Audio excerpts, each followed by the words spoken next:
আলহামদুলিল্লাহ। জাহান্নামে যাওয়ার কত কারণ আছে। আমরা কোরআন শরীফের ভেতরে যত কারণ পেয়েছি জাহান্নামে যাওয়ার কারণ হচ্ছে নামাজ ছেড়ে দেওয়া।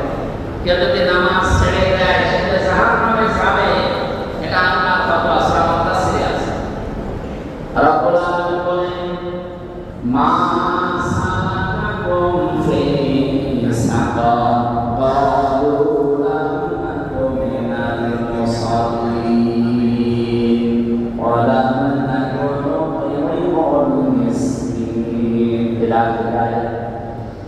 আল্লাহ মুসলমানদের খেয়াল করে দেখেন, এখন এই আয়াত শুনেছেন আপনি, তাকে নতুন ভাবে শুনবেন। আল্লাহ বলেন জাহান্নামের ফেরেশতা আমাদের দাওয়াত থেকে দাঁড়িয়ে আছে দেখেন। এই সাকার নামে একটা দরজা আছে জাহান্নামে, এটা ভয়ঙ্কর একটা দরজা। এখানে যত মানুষ আছে ফেরেশতা জিজ্ঞাসা করবে কেন জাহান্নামে আসলে, এই জায়গাটা তো ভালো না। যতগুলো মানুষ জাহান্নামে যাচ্ছে ওই দলে সবাই বলবে লাম নাকু মিনাল মুসাল্লিন, আমরা মুসল্লি ছিলাম না, নামাজ পড়তাম না।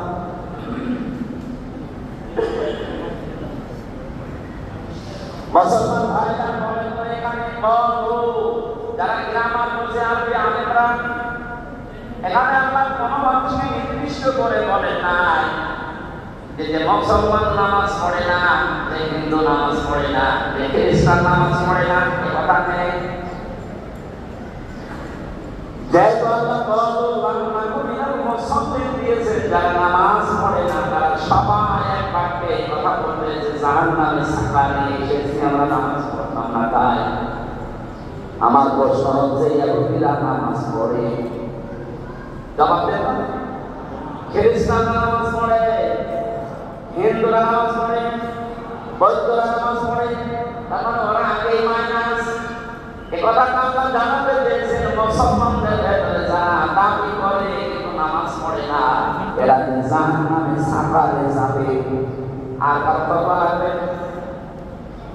এজন্য আশা করছি জীবনে যত কিছু হয়ে যাক নামাজ বাদ দেওয়া যাবে না।